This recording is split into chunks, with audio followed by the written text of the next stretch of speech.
Excelsior news में आप सभी का स्वागत है। मैं रितेश गुप्ता। जम्मू कश्मीर सरकार की बात करें तो यहाँ की सरकार कई कदम जो हैं लोगों के लिए उठाए जा रहे हैं, और आपको ये भी बता दें कि अब प्रत्येक परिवार को अल्फा न्यूमेरिकल कोड जो है वो जारी करने की तैयारी सरकार कर रही है। हरियाणा की तर्ज पर जम्मू कश्मीर में प्रत्येक परिवार को विशिष्ट पहचान पत्र जारी करने की तैयारी प्रदेश प्रशासन कर रहा है।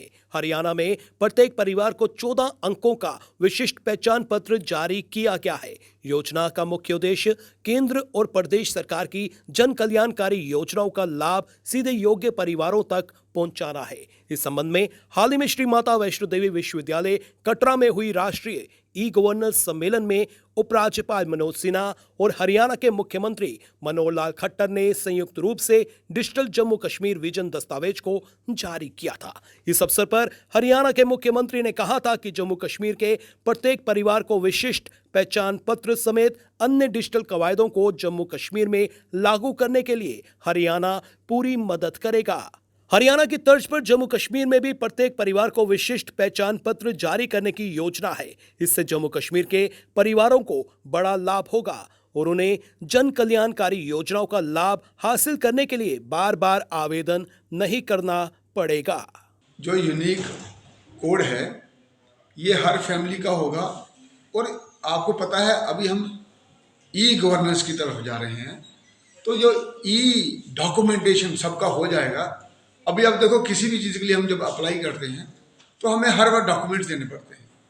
जब ये ऐसा हो जाएगा, इससे हमें एक तो वेलफेयर की स्कीम्स उनको फ्रेम करने में आसानी होगी। हमें मालूम होगा कितने लोग हमारे बिलो पॉवर्टी लाइन हैं, कितने एवरेज हैं और कितने हाई जेंट्री में हैं। तो गवर्नमेंट को इसमें मदद मिलती है अपने प्लान्स ड्राफ्ट करने के लिए। कितनी हमारी पॉपुलेशन है, किस तरीके से हमें रोड्स को बढ़ाना है, किस तरीके से हमको पानी की फैसिलिटी देनी है, किस तरीके से हमें इलेक्ट्रिसिटी देनी है और किस तरीके से हमें बाकी सर्विसेज देनी है। जब भी आपके पास डाटा होगा तो कंपाइलेशन एग्जैक्ट होगी, करेक्ट होगी और एफिशिएंट होगी। और अभी के युग में डाटा इज पावर, डाटा में ही सब कुछ निर्धारित होगा। तो इसी डाटा को हम इकट्ठा करते हुए लोगों को हम जो सुविधा देना चाहते हैं वो इससे देंगे। जैसे कि प्रॉपर्टी ट्रांसफर की बात होती है, जैसे हम अपना घर किसी और को बेचते हैं या फिर यहाँ से शिफ्ट हो जाते हैं, तो ऐसे में क्या कोई परेशानी होगी या उसमें भी जो है इजीली जो है अवेलेबल हो जाएगा, ट्रांसफर जो प्रोसेस होगा वो भी ठीक रहेगा? देखिए ये जो है ये फैमिली आईडी कोड में आपकी हर इंफॉर्मेशन एक डिजी बैंक में रहेगी, और उस डिजी बैंक से सरकार को मदद मिलेगी कि आपके लिए वेलफेयर स्कीम्स और बाकी भी जो प्रावधान हैं वो कैसे सुदृढ़ तरीके से किए जाएं। अगर मेरे पास इंफॉर्मेशन ही होगी कि मेरे पास कितने बिलो पॉवर्टी लाइन लोग हैं, तो मैं उनके लिए कैसे स्कीम्स बना पाऊंगा। इस फैमिली आईडी का जहां बीजेपी स्वागत कर रही है, तो वहीं विपक्षी दलों की बात करें जिनमें कांग्रेस, नेशनल कॉन्फ्रेंस, पीडीपी जो है इसकी कड़ी निंदा कर रहे हैं। लेकिन आइए जानने की कोशिश करते हैं कि हमारी आम जनता किस नजरिए से देखती है। यूनिक आईडी जो है हरियाणा में ऑलरेडी लागू है। इसकी 14 डिजिट हैं। इसको गवर्नमेंट ने लिंक किया हुआ है, आधार के साथ लिंक किया हुआ है, और साथ में ये उन्होंने जो भी बेनिफिट्स गवर्नमेंट देती हैं, जो स्कीम्स लागू करती हैं, उन स्कीम्स की जो डिटेल इंफॉर्मेशन जो है, डाटा जो है, वो आपके यूनिक आईडी कार्ड पर आ जाएगी।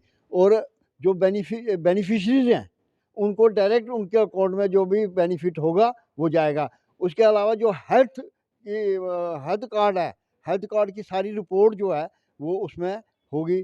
किसी भी हिंदुस्तान के किसी भी अस्पताल में जाकर वो यूनिक आईडी आप दिखाएंगे तो आपकी हेल्थ का पूरा डाटा जो है, इंफॉर्मेशन जो है, उसमें आ जाएगी, और दुनिया के किसी भी अस्पताल में आपका ट्रीटमेंट हो सकता है। ये आईडी जो है ये एक बहुत ही अच्छी स्कीम गवर्नमेंट ने निकाली है। मगर इसमें लोगों को क्यों मैंने रखें, इनको डोर टू डोर बनाएं और लोगों को परेशान ना करें। इसलिए तो बेनिफिट है। अदरवाइज लोग खज्जल होंगे, जैसे पहले आधार कार्ड के वक्त खज्जल हुए। ऐसे नहीं होना चाहिए। ये डोर टू डोर स्कीम चलनी चाहिए और डोर टू डोर सर्वे होना चाहिए, इंटरव्यू होना चाहिए। ताकि इस स्कीम का बेनिफिट सबको मिल सके।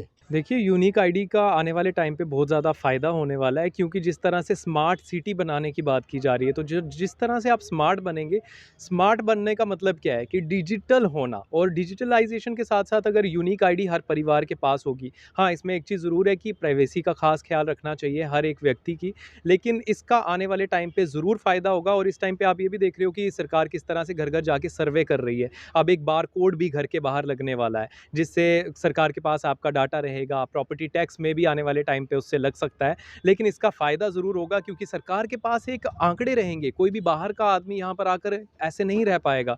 और फैमिली की यूनिक आईडी होने की वजह से सरकार के पास भी आंकड़े रहेंगे, लेकिन ज़रूरी है कि इसमें प्राइवेसी का भी खास ध्यान रखा जाए। नहीं, ये एक अच्छी बात है अगर गवर्नमेंट कोई पहल करती है, खासकर इसके एक यूनिक आइडेंटिफिकेशन के बारे में बात का मतलब बनाना चाहती है। बहुत अच्छी बात है इसमें। इसका जो आधार कार्ड हो, पैन कार्ड हो, राशन कार्ड हो, एक साथ क्लब हो के एक यूनिक आइडेंटिटी बनेगी। एक जो हमारे यहाँ जम्मू कश्मीर रहते हैं उनकी एक आइडेंटिटी एक अच्छी बनेगी, वो तो बहुत अच्छी बात है। ये वैसे मेरे हिसाब से हरियाणा गवर्नमेंट ने ऑलरेडी ये स्टेप उठाया है, तो अगर यहाँ भी हो अच्छी बात है, ताकि बहुत सारे कागज़ साथ नहीं पड़ेंगे, क्योंकि एक ही चीज़ में सारी चीज़ें क्लब हो, एक फैमिली की या एक शख्स की हो क्लब हो डिटेल्स, वो अच्छी बात है। मगर इस पे थोड़ा सा गवर्नमेंट को ध्यान रखना चाहिए, जो ये डेटा कलेक्ट होगा उसकी सिक्योरिटी कैसे रहेगी, डेटा सेफ रहेगा, क्योंकि ये जब भी ये यूनिक आइडेंटिफिकेशन बनेगी इसमें सब कुछ आ जाएगा। इसमें उसका ए से मतलब ए टू जेड इंफॉर्मेशन होगी उसमें, कि उसके परिवार की, उसके बच्चे की, उसके हर किसी की होगी। तो वो डाटा लीक नहीं होना चाहिए, वो डाटा गलत हाथों में लगना नहीं चाहिए।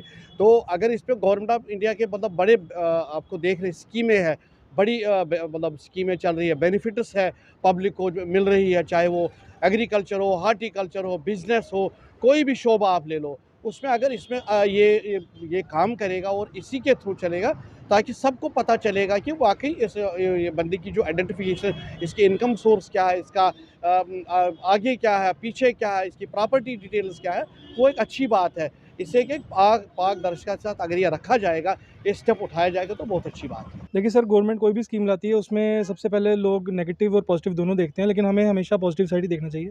तो मैं समझता हूँ जैसे हमारी जे.एंड.के स्टेट है, बड़ी सेंसिटिव स्टेट मानी जाती है, और इस तरह की अगर इनिशिएटिव, अगर इस तरह की गवर्नमेंट कोई स्कीम ला रही है, जैसे यूनिक आईडी बनाने जा रही है, तो इससे बेनिफिट तो होगा। एक तो सोशल स्कीम्स, जैसे सोशल जितनी भी वेलफेयर्स की आ रही हैं, वो सारी हमारे पास ईजिली अप्रोचेबल हो जाएंगी।